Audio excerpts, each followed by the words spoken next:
Namaskaram. I am Pratibha Jagannathan, disciple of Srimati Jai Shri Nair of Upasana Academy. On behalf of Upasana, I am extremely delighted and extend a warm welcome to all of you who have joined our second session of Guruvaara Guruparampara. Before we proceed with the session, I would request Sujata to kindly say the invocatory prayer.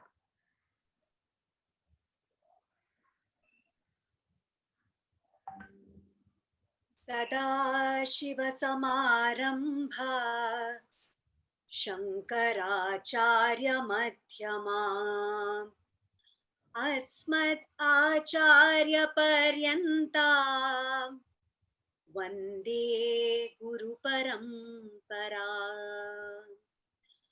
गुरुर्ब्रह्मा गुरुर्विष्णु गुरुर्देवो महेश्वरा गुरुर्साक्षात् परब्रह्मा तस्मै श्री गुरवे नमः। तस्मै श्री गुरवे नमः। तस्मै श्री गुरवे नमः।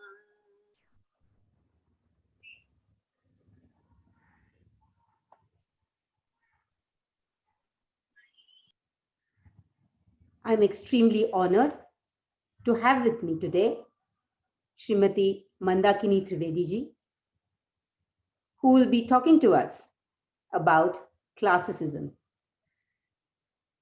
Mandakini Trivedi ji, who has been conferred the Sangeet Natak Academy Puraskar for her contribution to Mohiniyattam in 2016, is a unique dance personality whose quest for truth through art has taken her to frontiers beyond the form.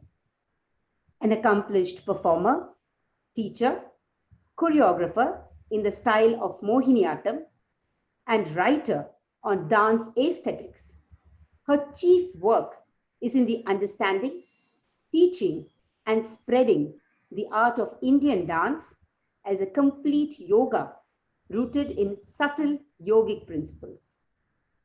Mandakini Akka owes this vision entirely to her spiritual mentor, Swami Shri Harish Madhukar.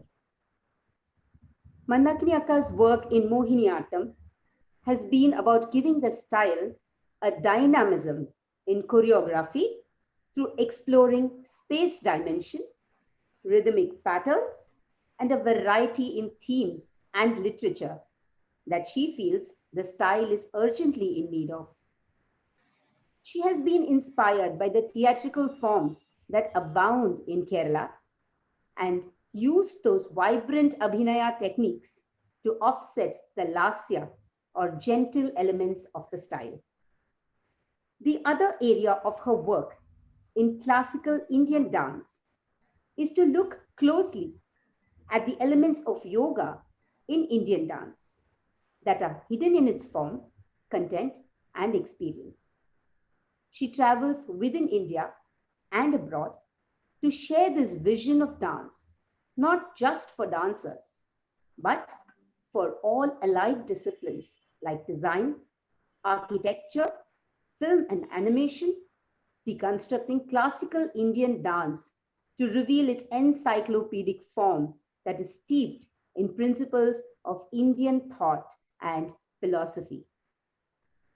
As the creative head of the Nateshwari Dance Gurukul, she trains young dancers to perform with a deep awareness of the yoga of Indian dance and the awareness that Indian dance is a means of self-evolution.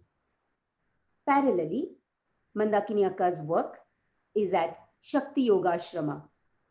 As the foremost lineage bearer of Swami Sri Harish Madhukar's path of Shakti Yoga, she was also appointed the chairperson of Shakti Yoga Ashrama Gurukul to carry forward the Guru's work in the field of education and culture.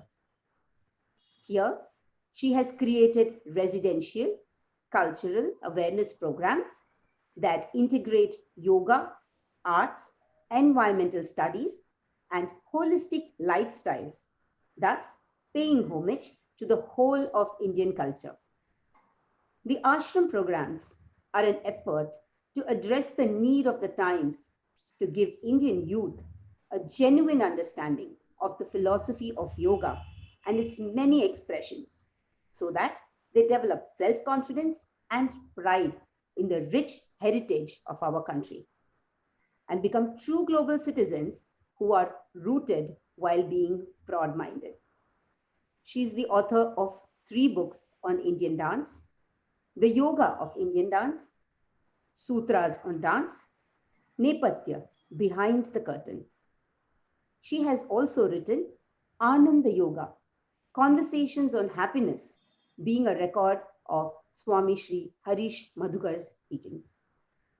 I'm extremely honored and blessed to welcome Srimati Mandakini Trivedi ji, and I would like to hand over to her for the session. Thank you, Pratibha. Thank you, Sujata. Thank you, Upasana, for giving me a platform to share my views and thoughts on what is classicism. There was a time when we used to try and understand the classical in relation to the folk and the tribal.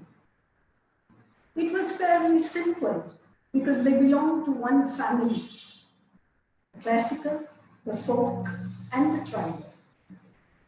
The classical was at the top of the rung, epitomized by Bharata's Natya Shastra, and all the others were Desi, ethnic, regional variations of the same. All these 3, that is the classical, the folk, the tribal, shared a common value system. They were like a family. All of them spoke about the higher powers. They spoke about the ecological cycle, nature. They spoke about life and death, and the joys and sorrows of a village or of a community. But the value system remained the same. But now there is a shift in the value system. In society, there is the exposure and influence of Western theories of art. There is the exposure to realistic secular forms and exposure to television, social media, and many other digital platforms. And these forms have a different value system. And therefore, it becomes essential now to put the classical in perspective in view of all these developments. Essentially, I would say that 2 new categories have emerged, which have to be seen vis-a-vis the classical. The first, and I would call them the Laukika arts, they are secular, they are realistic, they are personal, they are a personal expression. The secular arts are concerned with a socio-political, a contemporary socio-political dynamic. They talk about politics, gender politics, economic politics, family politics, politics as it happens in statesmanship, they are concerned with this socio-political, and towards that end, they use forms that are realistic. The Laukika also includes the personal. Art forms that are an expression of the artist's personality, of his personal psychology. Art forms that are an expression even of abnormal psychology, pathology. A lot of Western cinema, a lot of cinema has examples of arts that explore the pathology of human nature. So the Laukika arts are socio-political and personal. They are a personal expression. The second form that has emerged, and emerged very powerfully and threatens to push in the corner all serious art, classical or not, are the entertainment forms. Entertainment will have an element of art, but let's not be fooled by that. The purpose of entertainment is to escape. Escape into a contracted state of consciousness. Escape into a dumbing down of intelligence. Escape into a state of fun, shallowness. That's what escape is about. It has to be shallow. So we have this huge body of entertainment forms that we can see on television, live performances, and commercial cinema, and so many categories. So what is the difference? The classical on the one hand, the Laukika, the entertainment, one sees that there is a shift in values. The classical is concerned with expanding consciousness, with intuiting and imagining dimensions of consciousness that are beyond the mundane, beyond the ordinary. The classical is to reach cosmic, is to understand cosmic laws, cosmic archetypes, to emancipate the human being from his narrow existence, to see existence as a whole. This was the value of the classical systems. They were supposed to therefore transport the spectator into a state of joy, joy that is free from mental modifications, joy that is pure. The Laukika, the secular arts, were meant to sensitize to socio-political conditions, and therefore they encouraged the analytical, they encouraged the political, they encouraged discourse, they encouraged looking at why life or why society is the way it is. And lastly, the entertainment forms only for fun, pure fun, escape into another reality. So we see that what can be called classical is first and foremost a value system. Classicism is a vision of art. Classicism is a vision of life. Classicism is a value system, just as the Laukika and the entertainment have their own value systems. So what determines the category of an art? Its value system. Forms keep on changing. That should not matter. The Bharatanatyam, the Odissi, the Mohiniyattam we practice today is not the same as it was some years back. That doesn't matter. The values should remain intact. Change in form does not hurt an art form as much as change in values. And it is when these values get mixed up that anomalies happen. It is when different forms marry with contradictory sets of values, that distorted forms are created in art, and it is that which we have to guide against. For example, one may use the aesthetic of a classical form, one may use a classical form to entertain, in which case, is it classical? Because the value system has changed. So, I'm not saying the classical is superior to all others. I'm also not implying that all other forms have no right to exist. I think all forms are valid, all have a place, but we should make sure that the vision and the values are absolutely pure and determined by their original intention. So the first thing is classicism is a value system. The second point I want to make is that classicism is a whole. It is the coming together of various dimensions of expression, integrated, interfacing, organically merging with each other, and difficult to extricate, separate, and present in fragments. It should not be done.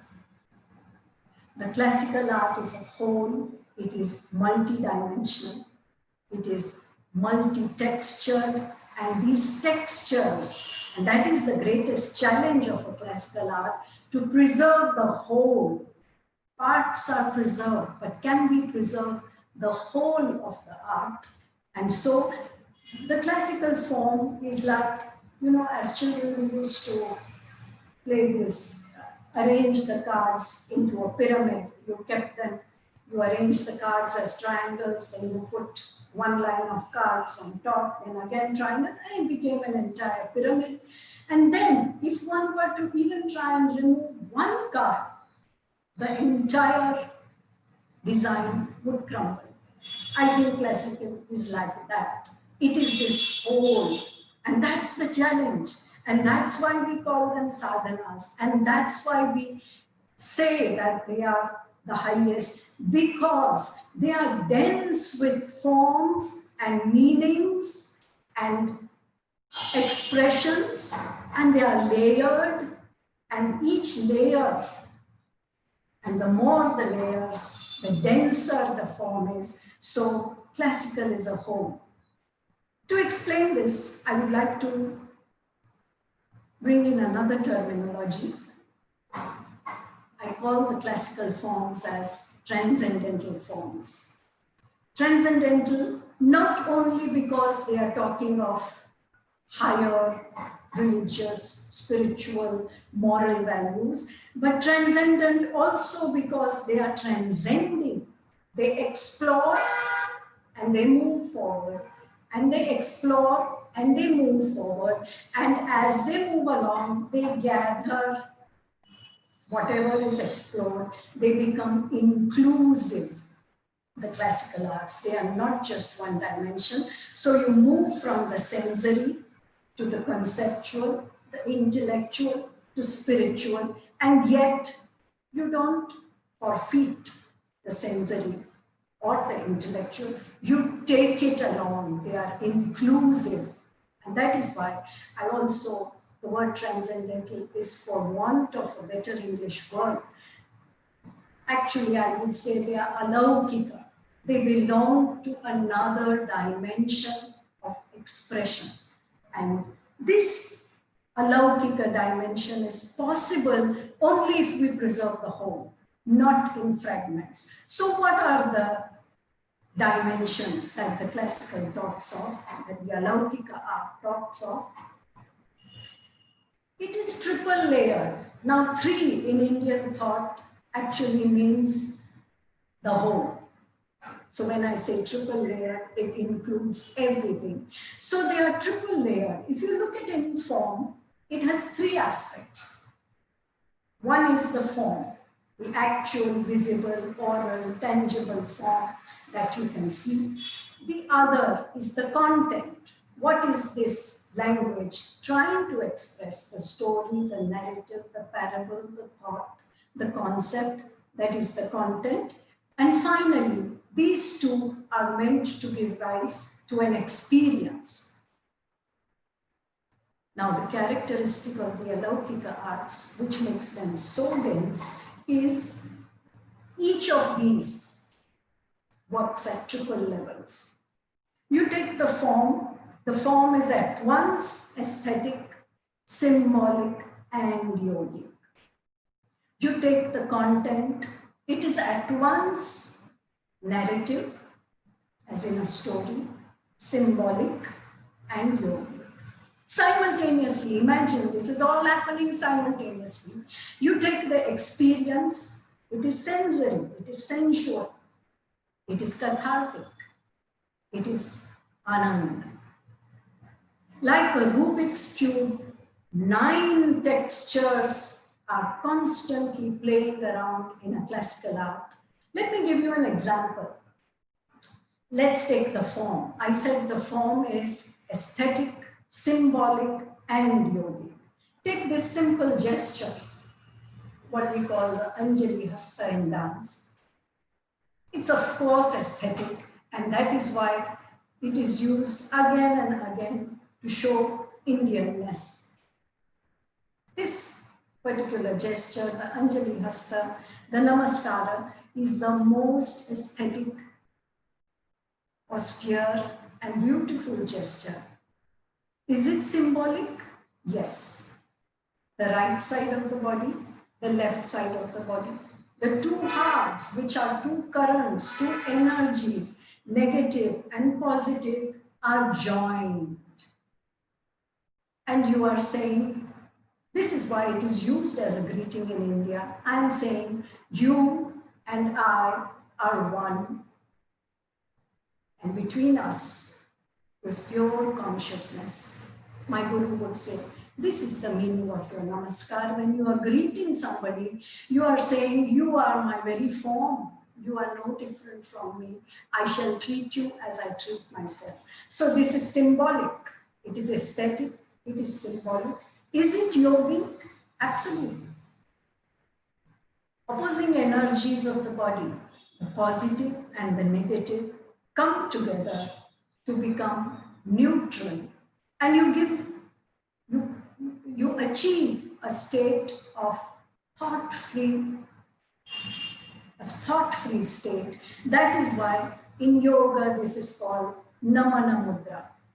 A yoga sir who is schooled in the Tibetan system, Sri Sharad Pathak, would say this is the Namana Mudra because I don't exist. So therefore now this Anjali Hasta is used in meditation, where if you sit in Sukhasana, if you sit in Padmasana and you fold the hands like this and the spine is erect and still, the tips of the fingers will start vibrating and they will send energies of calmness and peace throughout the body. So one gesture, and many such can be multiplied. Take for example the squat position that we do in dance, the Aramandi position, where we sit to become half ourselves. Again, is it aesthetic? Absolutely. We spend half our training years trying to master it because it's so beautiful. So it is aesthetic. Is it symbolic? Yes. It stands for the cosmic mandala. My body is a cosmic mandala.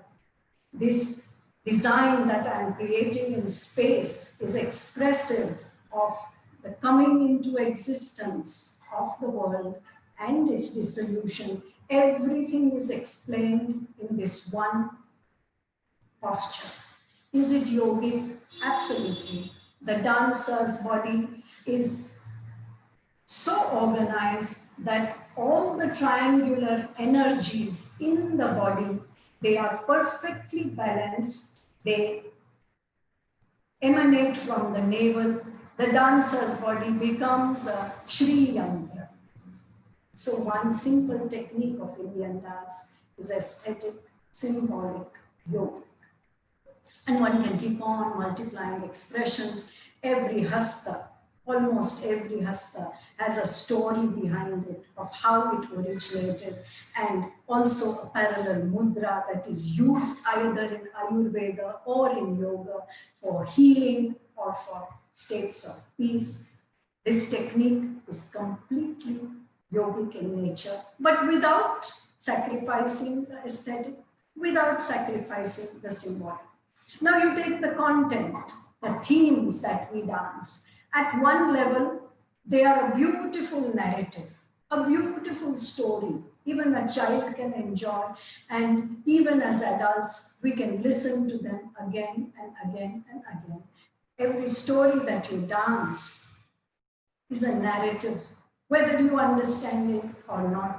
It makes very interesting listening, and it triggers your imagination, and it creates many questions and many answers and keeps you engrossed and even keeps a child engrossed. Take, for example, the story of Shiva and Parvati calling their two children and saying, whichever of you quickly goes around the three worlds and comes back first will be given this golden mango. It's a story that every child will identify with. It's a story that siblings will giggle over and rib each other and say, you are Ganpati, you are Kartikeya, because there is in that story that narrative element of two brothers. One is a warrior, one is fit, one is strong and full of his pride that he is, has superhuman physical strength. One, Ganapati, plump, obese, fond of eating, quite laid back and lazy. What they chose was in tune with their nature. Kartikeya chose to go on the peacock all over the three worlds. Ganapati, lethargic but highly intelligent, figured out, my world is my parents. They are my free world. Let me go around them. Symbolic. Because Shiva and Parvati are the parents of the world. They are matter and consciousness. Existence is nothing but that. This story symbolically explains that Ganapati understood this essence. And when Kartikeya came back, we found that he had lost the game. Every sibling, every child will love this story. So at the narrative level, it works. At the symbolic level also it works. Finally, at the yogic level, what is this pradakshina that is to be done? That pradakshina is your own kundalini energy, Shakti in the Mooladhara, rises, meets Shiva, and that transforms life. And once again, you get back to the life as it is. This pradakshina, this going around, is what Ganapati is actually trying to say. Take these two Shaktis, take these two around you, because Ganapati is Gaja, which my Guru used to say is opposite of Jaga. He is introversion. This energy is the introverted energy. So you find that the content also is narrative, is symbolic and yogic.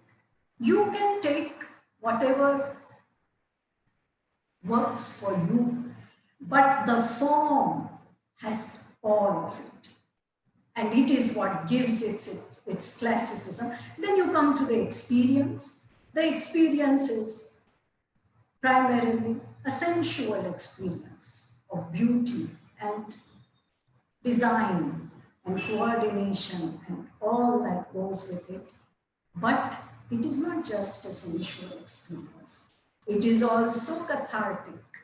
In this story of the two siblings, every parent can see their own story. It happens so often, parents exasperated with their children just give them tasks so that they have some free time. At the cathartic level, this works for me. This is how I would behave. This is how siblings fight. This is how they are always opposites of each other.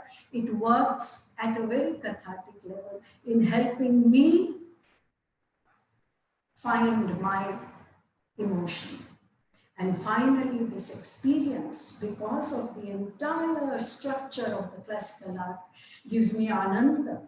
The music, the dance, the costumes, the way it is all strung together, and the way rasa is created, I will come to that later, it gives me an experience of rasananda, which is nothing but brahmananda. So the experience also works at 3 levels. It is sensory, cathartic, yogic. Yogic is the final level. Yogic is always inside you, and yogic is the aim of the classical art. So we find that the Alaukika arts are this whole package, this dynamo, this intense expression, and the whole of it is to be preserved.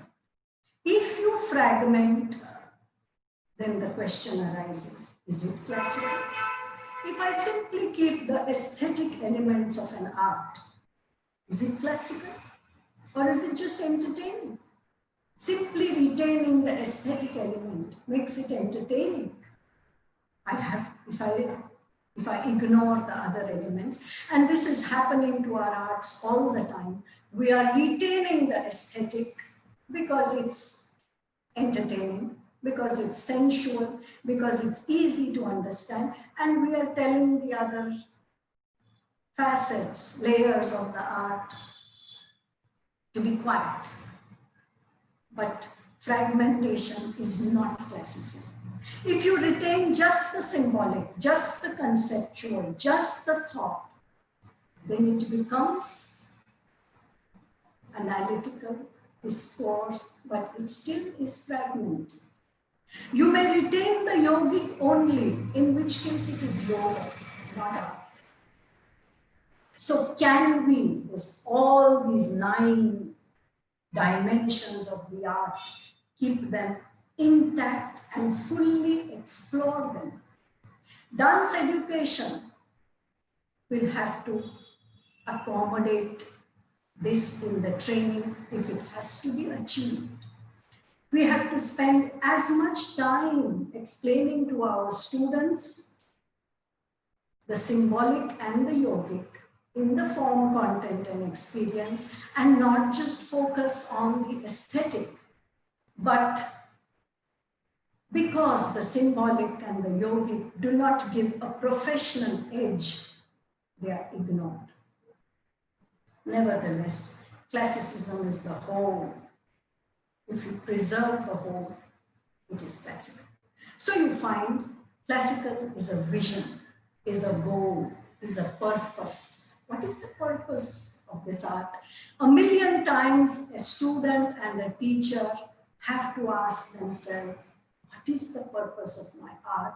Because classicism is primarily that purpose to look inward, that purpose to attain, experience, sense other dimensions of consciousness. So these are the 3 categories of art, and when we say classical, we are talking about these Alaukika arts, which are dense and significant.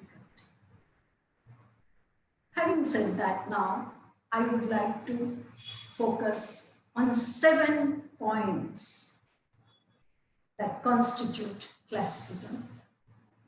The first point, so please be with me. First of all, the vision, the goal, and the whole of it. That is one aspect. Now, keeping all those intact, there are 7 things that a classical form must have. First of all, it must be ancient. It must be old. So what does this mean? Is this some kind of ancestor worship?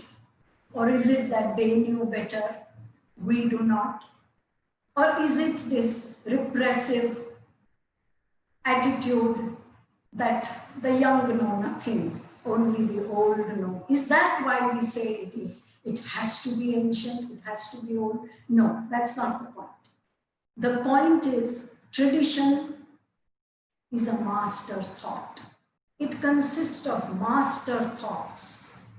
It is the collective, aesthetic, and creative realization of an entire race to arrive at a mature aesthetic.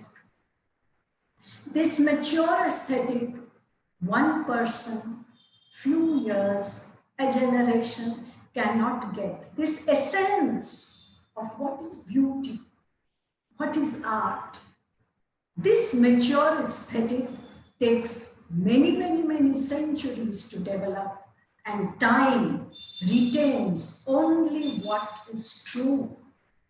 So when we say ancient, we mean this collective artistic intelligence of many generations that is preserved, is a necessity to call something as classical. These master thought, master ideas that have stood the test of time. The test of any artist's work is truly time after the artist is no more. While you are alive, you can do marketing, you can do good PR work, you can cultivate lobbies, you can do this, you can do that. But time is the true test. Does your art survive long after you are gone? Because you are not important, the art is. So therefore, being ancient is an important aspect of classicism. The second, a classical art is minutely codified, precisely defined with series of do's and don'ts. Again, the question arises, is this some kind of control that tradition wants to have on the creative person? Is it a torture? Is it to not allow fresh ideas to blossom, to express them? Once again, no. This minute codification is because to bring together this aesthetic, symbolic, yogic is not something one human being can easily do. It requires a visionary. It requires a Muni. Bharata was a Muni. It requires a master who has figured out how to create an expression that is dense and perfect in all dimensions. So this minute codification is to achieve that complete integration, that complete fullness of expression. Indian arts are not so concerned with perfection as they are concerned with wholeness, fullness, integration. How do I integrate all this? I cannot do it unless I have the guidance of a more experienced, a more seasoned, a more sensitive, and eventually a Muni, a Rishi, who leaves the hints about how the art has to be created. This minute codification also helps mindfulness. It helps to reach the truth. This codification is to find truth in expression. What is the truth in expressing Shringara? What is the truth in expressing Raudra? That truth, this codification tells me, and if I follow this, I will reach the truth. The classical is a marga. Following is not a bad thing at all if you are following a higher consciousness. So this minute codification of every aspect of the art, not just the movement, also the music, also the literature, also the aesthetic, also the experience, also the procedure, everything has been laid down by rishis and munis. That is why the Shukraniti Sara says, that which is according to Shastras is art, not otherwise. This is the high place given. So, the second element of classicism is it is as per the Shastras. And the Shastras are dispassionate. The Shastras are created by Munis, Rishis. They had no vested interest in all this, and they were not promoting their ego. They gave you a system which not only helped you to express perfectly, but also to discipline your ego and remove all the nonsense that is there in your mind about what is art and how is art and all that. It is kind of purified when it passes through the fire of the Shastras.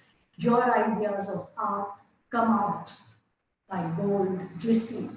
So the second principle of classicism, the first was it has to be ancient. The second, strictly codified. The third, to be learnt from a master over a long period of time. Two things here. A, it has to be learnt from another human being. It cannot be self-taught. It cannot be learnt from books and videos, and definitely not from your own imagination. It has to be learned from a human being so that the art becomes a living energy. Only a human being can make it a living energy. So it has to be a living energy, which the artist, which is there in the form of the master, the teacher, and the master transmits this whole that we spoke of. Just like that. The master transmits it like one candle lights another candle. You don't know when you will get the whole. You don't know how long it will take, but it needs this living energy. Shiva even told Bharata Muni, learn the Karanas from Tandu.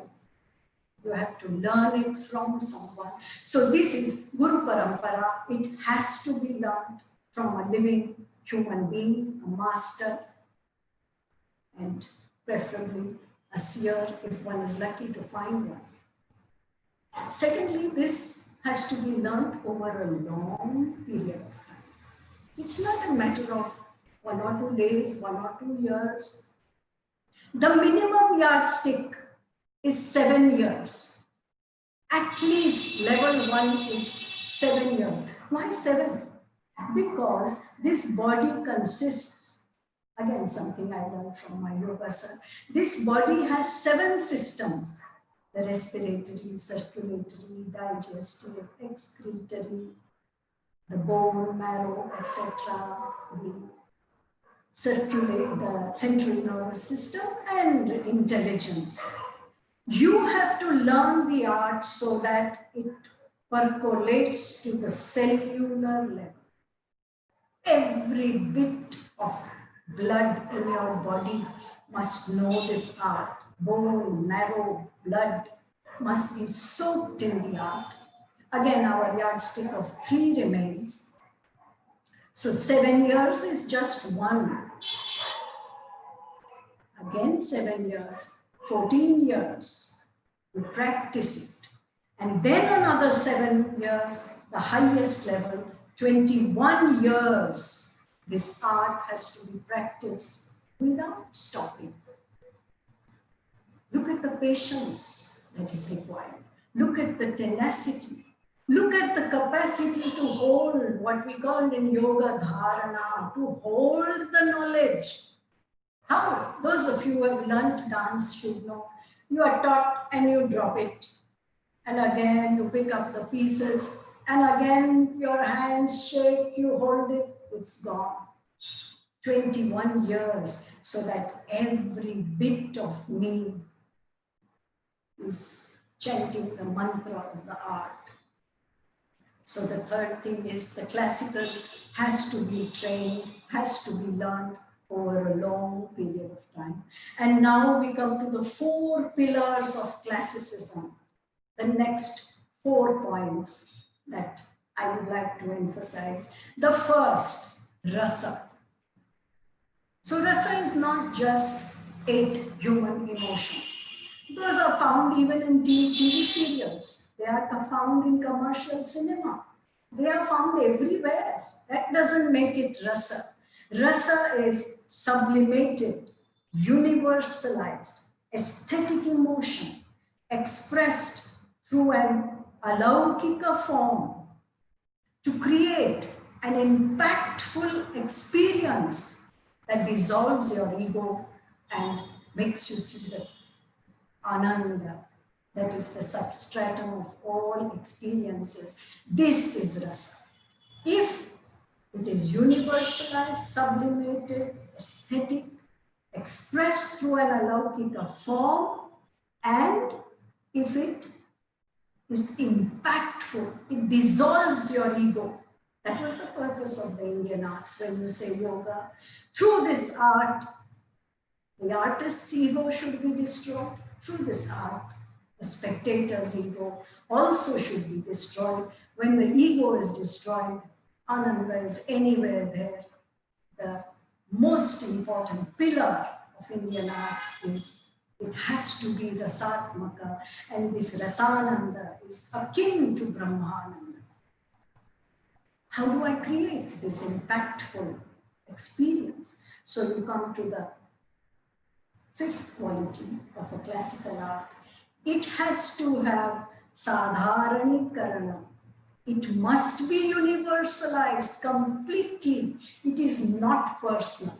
The personal is limited. The personal is linear. The personal is prejudiced. The personal is sentimental.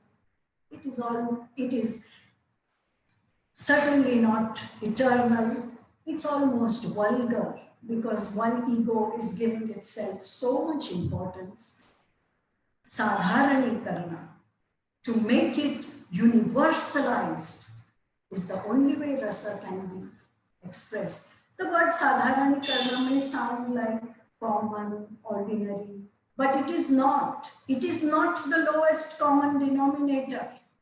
Sadharanikarana is the capacity, the Vishesha Buddhi, to see truth as the Buddhas saw it, to see cosmic laws, to see truth in human nature, to see truth in human expression, human relationships, human life. That is why the poet is called a kavi or a seer. Sadharanikarana is this drishti, this vision to see the truth. So anything that you see around you in society, in your life, can you expand it to a cosmic level and see in it the cosmic laws? And when those are expressed through art, that creates rasa. So the fifth principle of classicism has to have sadharanikarana. And now, how do I express this? The sixth principle, natya dharma. It has to be stylized, linear, single-dimensional, imitative forms cannot create rasa, cannot express sadharanikarana. Mere physical appearances cannot express art. Inner essences have to be expressed. Stylization is that which expresses the inner essence of anything, of objects, of relationships, of life situations. When you can express that in a stylized, natya-dharmi way, stylization takes you to cognition. Recognition is by mere imitation. Without stylization, neither rasa is possible, nor universalization is possible. In fact, sadharanikarana and natya-dharmi are the tools to create rasa. I feel, they are like vairagya in the arts. Just as in yoga, we say that till you have vairagya, you cannot see the truth. You cannot see till you can see dispassionately, impersonally, till you can do what needs to be done dispassionately, impersonally. You cannot find truth. Similarly, in the classical arts, till it is stylized, it cannot give rise to a heightened experience of rasa, nor can it transport you into another dimension of consciousness, nor can it dissolve your ego, because it will remind you of the things in your life that constitute or that the ego is reactive to. So therefore, Natya Dharmi, stylization, is the key, subtle, said in a roundabout way, not literal, not linear, having worlds of meanings in it, not just one meaning. The classical arts are rich. One is too pure, one dimension, one interpretation.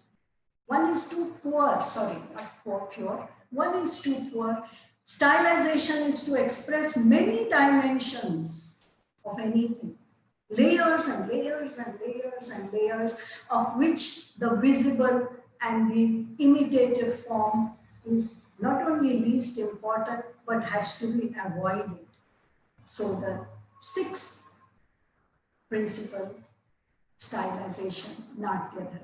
These are the pillars of classicism: rasa, sadharanikaran, stylization, and finally, the only word I can use is yoga, introversion. The classical arts are introverted. They are about an inward journey. They are about understanding consciousness. They are about going within and not extroverted.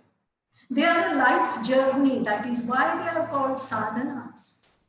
The values of patience, mindfulness, truthfulness, honesty, integration, devotion, all these are introverted.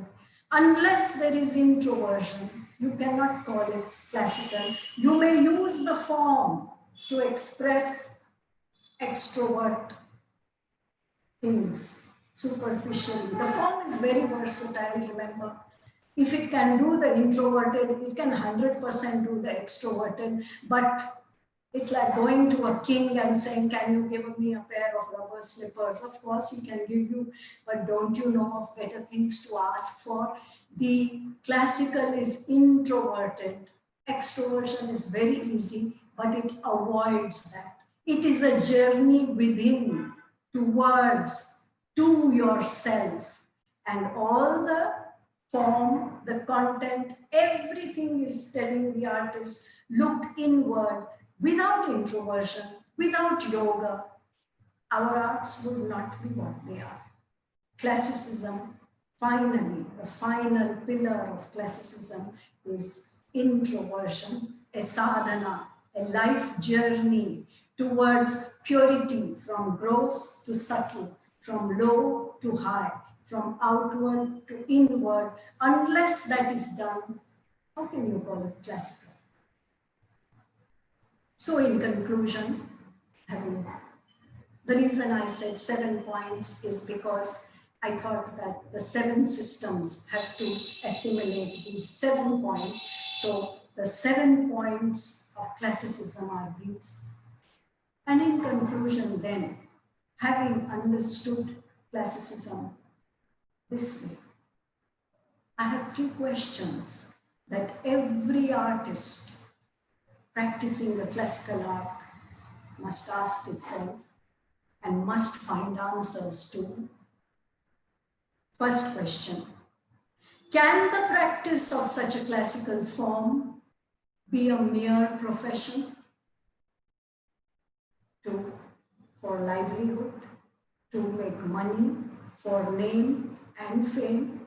Or does it have to be a life journey where the artist dissolves and looks within himself and ascends, at least begins his journey to yoga?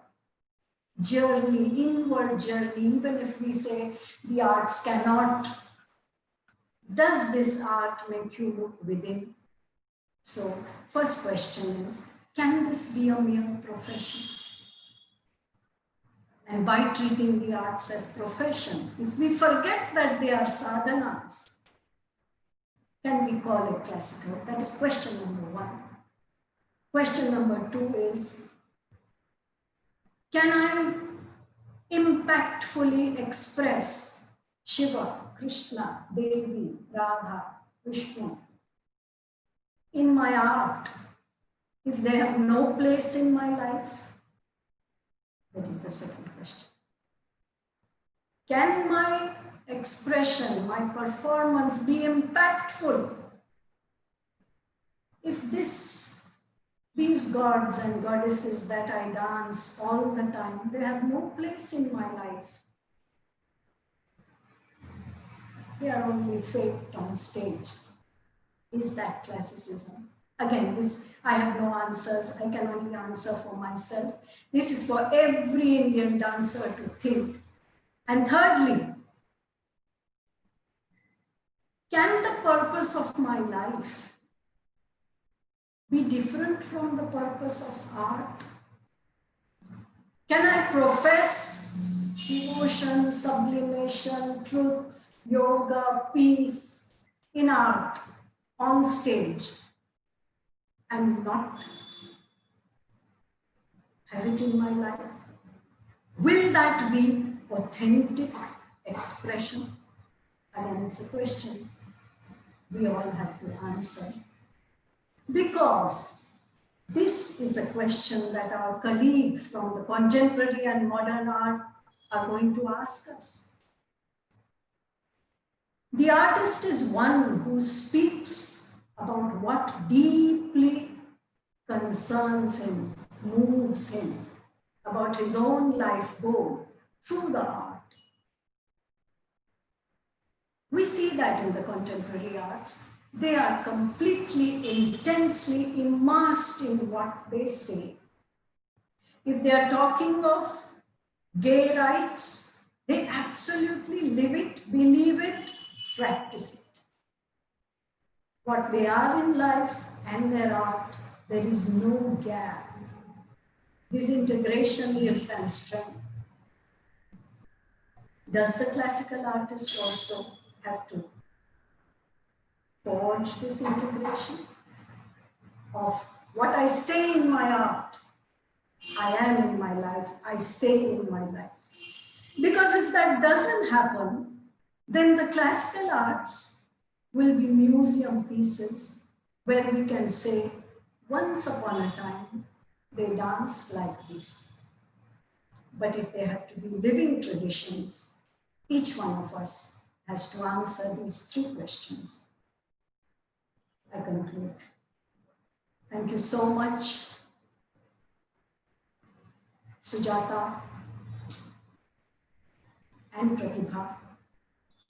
If there are questions, I could take them up. Thank you so much, Akka. It was such a enlightening session, and I just wish it could go on much, much longer. There's so much that I'm on time. I wish you couldn't have been on time and extended it. It was such a lovely experience listening to you. I think we do have one question which came online, which was from Kala Parshuramanaka.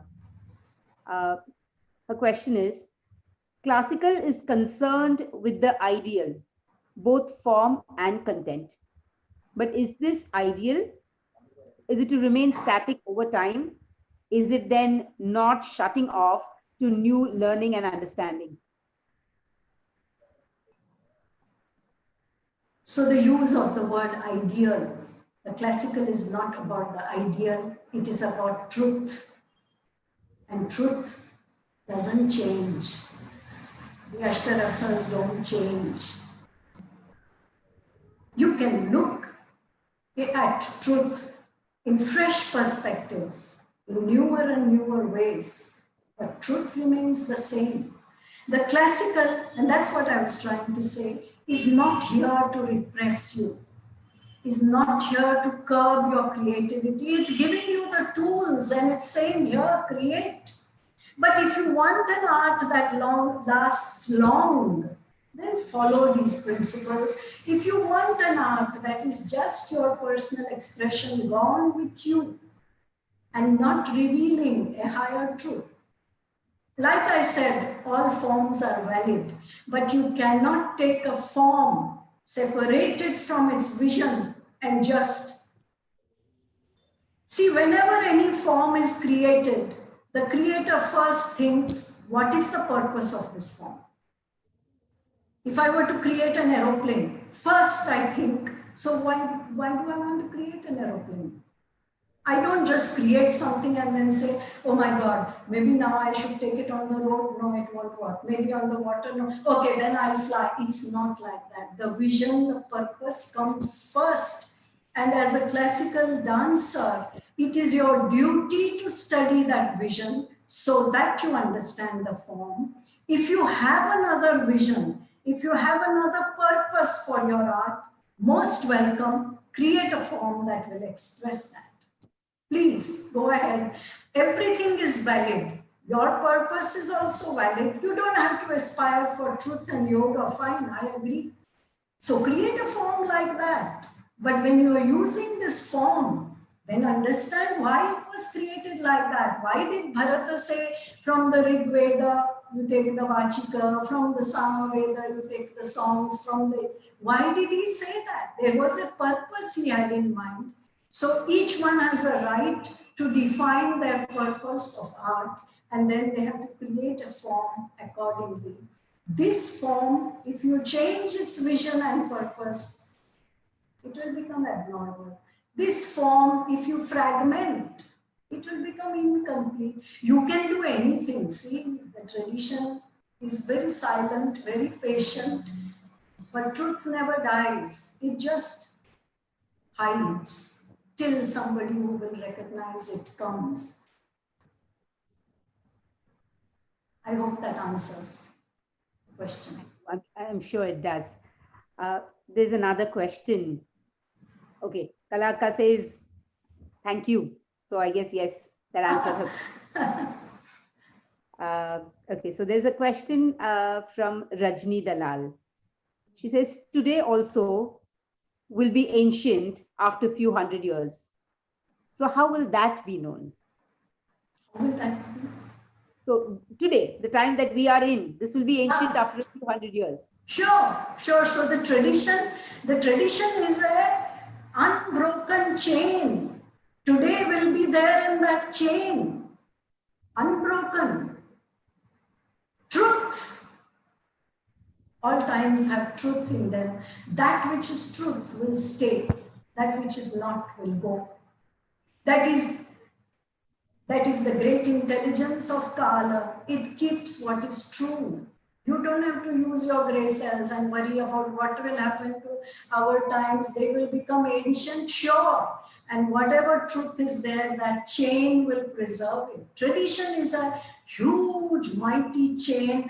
We are all, even the greatest gurus, are just a link in it because it's a vision.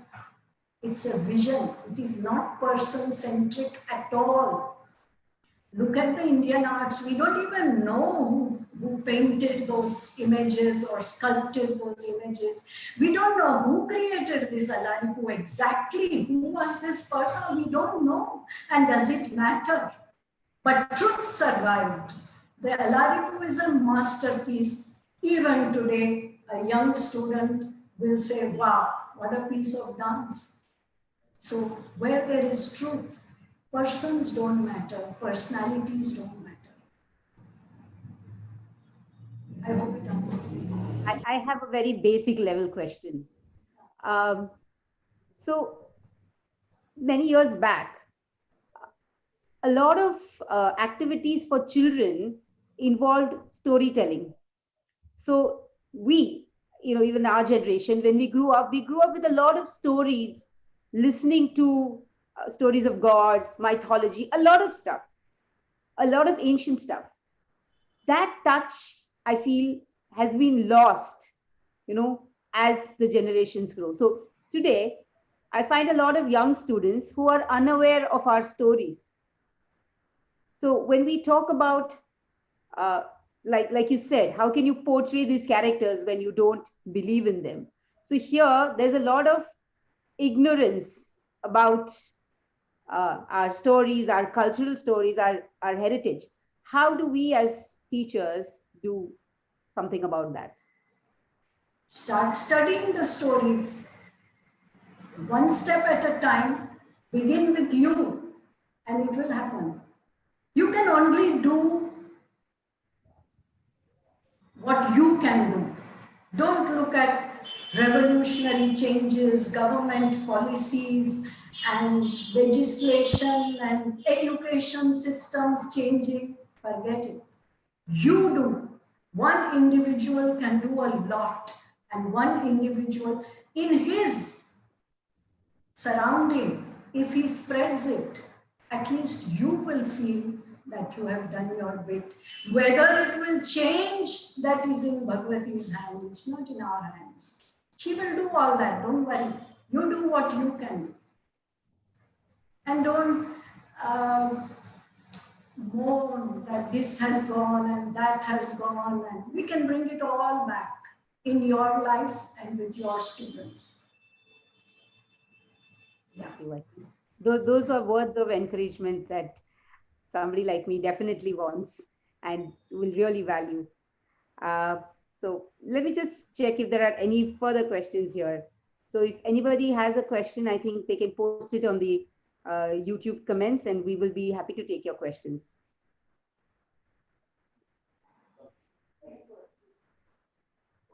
Okay. So far, I think those were the only questions, but yes, there are a lot of comments and there are people who would like to meet you someday and discuss this in detail, because there's so much that the session today has impressed, and they would really like to have more and more of it. So I think we are also blessed that we were able to have you with us today and to share the deep knowledge that you have about. I feel I am blessed that this tradition chose to at least pass through me. That's all.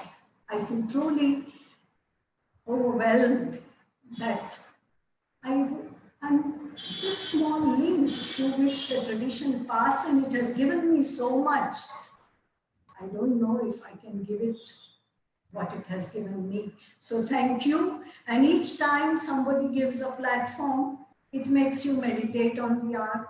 It makes you sit and go deep within yourself. And I'm really so happy that Upasana, Keshi Nair, Sujata Nair, you, your entire team thought me worthy of giving this lecture. Thank you once again. Thank you so much, Auntie.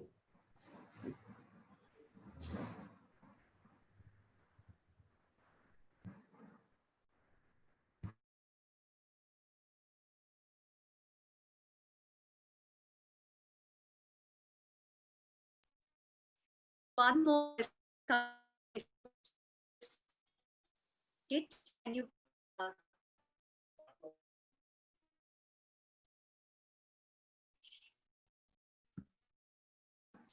Yeah, what is it? I think one more question just came up. Yeah. Okay. Yeah. So yeah. There's a question which says, what do you have to say about the online activity of classical dance? What do you mean? The way, the fact that it's being taught? Yes. Taught and performed, I believe. No, I think it's just, it's a situation where at the moment we have no option. Let us see when the options are there, how much the dancer wants to still use this online medium. Right now, there are no options. It's keeping us in touch with the art. It's allowing the art to spread. Let us see once things open up. Definitely the online is helping it spread, but I don't know if spreading something is also such a great thing, you know. So let's see, time will tell whether this online, the digital is worth it or not. And I hope it does not take away our Guru Paramparas where, a personal transmission was very important, is very important, but you never know what Bhagavati has in mind. Maybe she, a very famous Kashmir Shaiva Guru, Swami Lakshman Ju, when he was asked that in future, how will Diksha happen? He said, through this camera. So, who knows? Who knows how it will pan out in future? The flame of truth finds its way wherever it is. Nothing can stop it. So, even on the online, the flame of truth will find its way. I think. I hope that answers the question. I'm sure it does.